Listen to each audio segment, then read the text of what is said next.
మిథునం వారికి గనక చూసుకున్నట్లయితే గురువు రాశిలో ఇంతకాలం ఉండేటువంటి గురువు ధనభావంలోకి వెళ్ళాడు.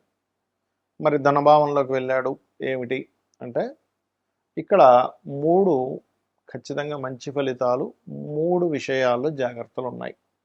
అవేమిటి, వాటి వల్ల మీకు కలిగే ఫలితాలు ఏమిటి, ఏ దేవతారాధన చేసుకోవాలి అనేటువంటి అంశాలు చెప్తుంది నేనైనప్పటికీ చెప్పిస్తుంది సాక్షాత్ లలిత అమ్మవారిగా భావిస్తూ ఆ లలితాంబిక అమ్మవారి యొక్క అనుగ్రహం మీకు పరిపూర్ణంగా కలగాలని మనస్ఫూర్తిగా కోరుకుంటూ, ఇక్కడ రెండో భావంలోకి వచ్చినటువంటి గురువు ధనాభివృద్ధిని ఖచ్చితంగా ఇస్తాడు. ఎంతైనా ఉచ్చస్థానం కాబట్టి ధనాభివృద్ధే కాకుండా రెండో పాయింట్ అప్పు మూలంగా అంటే రుణము లభించడము, రుణం మూలంగా ధనం లభించడం అనేటువంటిది బలంగా కనబడుతుంది, అందులో ఎటువంటి సందేహం లేదు.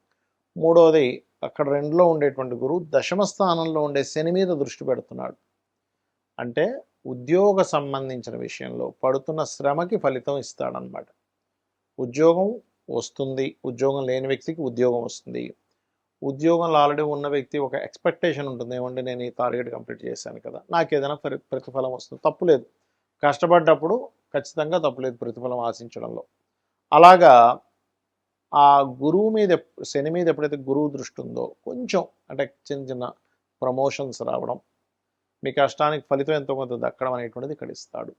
అయితే రెండవ భావంలో గురువు శని రాహు ఎనర్జీస్తో ఉన్నాడు కాబట్టి బయటికి మాత్రం చాలా చక్కగా కనిపిస్తూ ఇన్నర్గా ధన విషయాల్లోని, కుటుంబ వ్యవహారాల విషయాల్లోని తెలియకుండానే కొంత రాజకీయాలు అనుకోండి, ఫైనాన్షియల్ మ్యాటర్స్ విషయంలో మనకి మంచి చెప్తూనే ఉన్నట్టుగానే మన కుటుంబంలోనే వేరే వాళ్ళు ఇబ్బంది పెట్టడం అనుకోండి, ఇలాంటివి జరుగుతూ ఉంటాయి. అంటే ఎవరో వస్తుంటారు, ఫోన్లు చేస్తూ ఉంటారు చుట్టాల్లో, వాళ్ళు మన మంచోళ్ళే కదా, మన వెల్విషర్స్ అనుకుంటాం.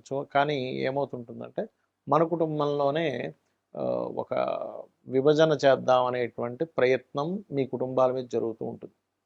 ఎందుకు? గురువు రెండులో ఉన్నాడు మంచిదే, కానీ శని రాహు ఎనర్జీస్తో ఉన్నాడు అనే విషయాన్ని మనం మర్చిపోకూడదు. దాన్ని డిస్పొజిషన్ సిస్టమ్ అంటారు. అలాగే దశమంలో ఉండేటువంటి శని యొక్క ప్రభావం కూడా ఉంటుందండి. ఎందుకంటే ఎంతైనా శని రాహు ఎనర్జీస్తో శని ఉన్నాడుగా, కాబట్టి ఉద్యోగంలో కూడా కొన్ని రాజకీయాలు. కాకపోతే ఇక్కడ ఇంకొక గొప్ప విషయం ఉంది. ఇక్కడ ఏమిటది అంటే మీరు ఉద్యోగంలో విదేశాలకు వెళ్ళేటువంటి విషయాల్లో కొంచెం అనుకూలత ఇస్తుంది. కాకపోతే ఇన్వెస్ట్మెంట్స్ చేసే విషయంలో కొద్దిగా చూసుకొని చేయండి.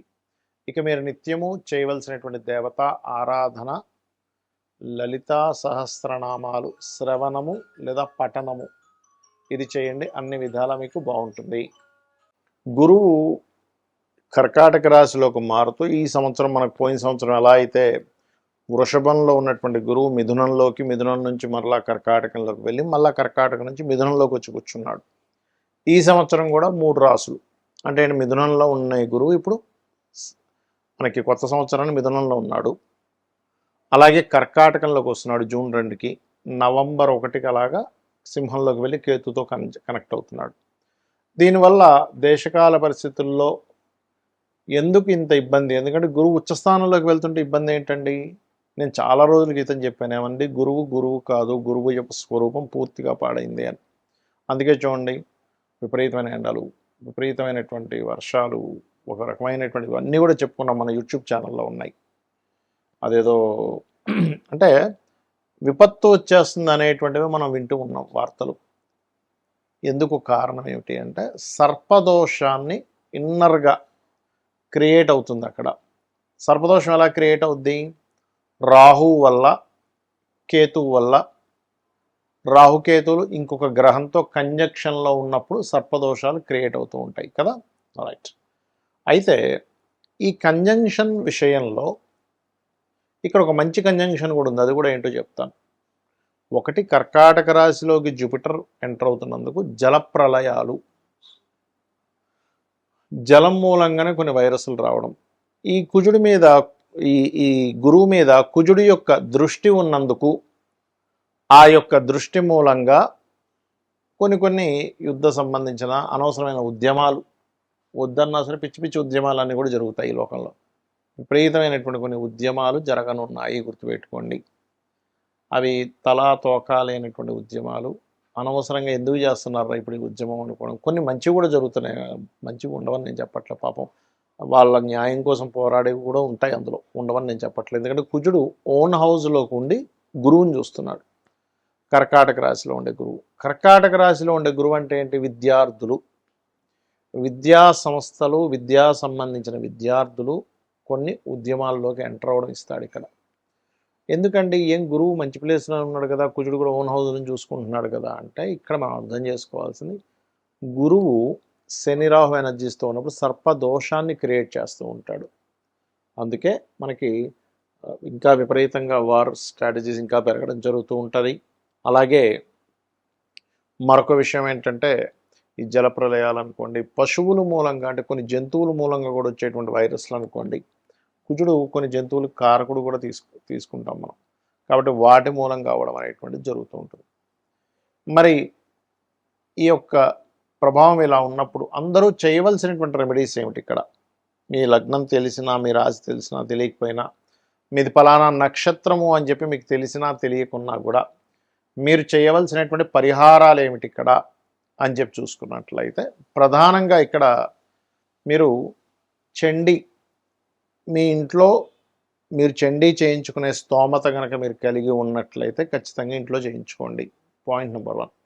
రెండవది ఏమండి, మాకు అంత స్తోమత లేదు, ముందే డబ్బులు లేక మేము విలవిల్లాడిపోతున్నాం, మళ్ళీ ఇప్పుడు ఈ చండీ ఎక్కడ చేయించుకోవాలి, చాలా ఖర్చుతో కూడుకున్నది అంటే సామూహికంగా ఆలయాల్లో చేస్తూ ఉంటారు. మీకు దగ్గరలో ఉండే వాళ్ళు చాలా తక్కువ ధనానికి చేస్తూ ఉంటారు, ఎందుకంటే సామూహికం కాబట్టి అందరికీ అది షేర్ అవుతుంది కాబట్టి అలా వెళ్ళి చేయించుకోండి. అది కూడా లేదండి చాలా ఇబ్బందుల్లో ఉన్నాను, మీరు డబ్బు ఖర్చు పెట్టకుండా రూపాయి కూడా ఖర్చు లేకుండా ఇంకో 2 ఉపాయాలు ఉన్నాయి.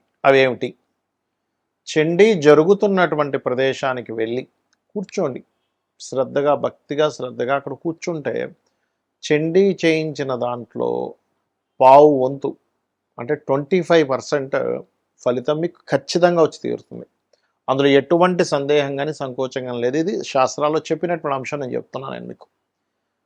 అలా కూడా కాదు, నేను ఏదో దుబాయ్లో ఉన్నాను, ఎక్కడో ఉన్నానండి, నా పరిస్థితి ఇలా ఉంది, ఇక్కడెక్కడా కూడా అక్కడ చండీలు అవి ఏం చేయరు. అప్పుడు ఏమిటి? యూట్యూబ్ ఉందిగా, మీరు ఎక్కడున్నా కూడా, మీరు ప్రపంచంలో ఎక్కడున్నా యూట్యూబ్ ఉంది. ఆ యూట్యూబ్లో చండీ పారాయణము అని కొట్టండి, వినండి. ఏమిటో అండి అంత కన్ఫ్యూజన్గా ఉందనుకుంటే లలిత వినండి, కనీసం సరిపోతుంది, ఏమీ అక్కర్లేదు. ఎందుకంటే మీకు స్తోమత ఉంటే ధనం పెట్టి చేయించుకోండి, స్తోమత లేకపోతే కేవలం లలితా సహస్రనామాలు విన్నా మీకు ఆ ఫలితం వస్తుంది. అమ్మవారు అమ్మలాగా కాపాడుతుంది, ఒక బిడ్డని ఎలా కాపాడుతుందో అలా కాపాడుతుంది. ఎలాంటి వాటి నుంచి కాపాడుతుందండి? అనవసరమైన విపత్తుల్లో మనం చిక్కుకోకుండా. గోచార గ్రహాల్లో ముఖ్యంగా గురువు కర్కాటకంలోకి అతిచారంలో, ఈ అతిచారం వల్ల ఏమిటంటే మనం లాస్ట్ టైం కూడా చెప్పుకున్నాం, అతిచారానికి ముందే చెప్పాను ఏమంటే గోల్డ్ రేటు, సిల్వర్ రేట్ ఎలా పెరుగుతుందో పిచ్చి పిచ్చి పెరుగుతుందని. అలాగే ఇప్పుడు కూడా పెరిగేటువంటి యోగాలు ఇస్తూ ఉంది. ఇది ఒక సంవత్సరం వరకు ఉంటుంది. అయితే ఇందులో ఒక గమ్మత్తైన విషయం ఏంటంటే ఈ గురువు కేతువు కలిసి సింహరాశిలో కలుస్తారు. అదొక సాధనా సమయంగా చెప్తారు శాస్త్రంలో. అంటే ఎవరైనా సాధకులు కొన్ని గురువుల దగ్గర కొన్ని మంత్రాలు తీసుకొని, లేకపోతే కొన్ని బీజాక్షరాలతో కూడినటువంటి ఉపదేశం తీసుకొని చేస్తూ ఉంటారు. వారికి నవంబర్ 1వ తేదీ నుంచి 25వ తేదీ వరకు ఈ 25 రోజులు సాధనా సమయంగా చెప్పుకోవచ్చు.